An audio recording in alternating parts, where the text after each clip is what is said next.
Ma va, si fu là la Ida. Letteralmente, vai a fischiettare la Ida.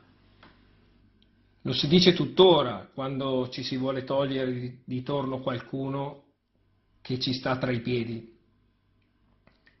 La ragione di questa frase è nella popolarità che la musica dell'Aida acquistò in Italia subito dopo la sua prima rappresentazione alla Scala di Milano, avvenuta l'8 febbraio del 1872, con un successo trionfale. Giuseppe Verdi ebbe 33 chiamate personali e il pubblico sfollò dopo l'ultimo atto cantando e fischiettando i motivi più orecchiabili.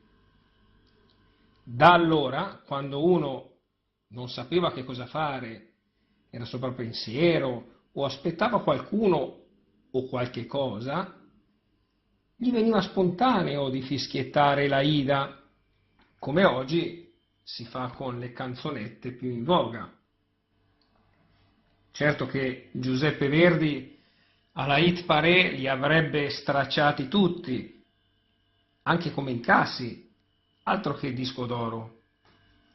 Pensate che la prima assoluta della Ida al Cairo era il 24 dicembre del 1871, il che di Vede Egitto gli staccò un assegno di 150.000 lire di allora, diciamo oltre 300.000 euro di oggi.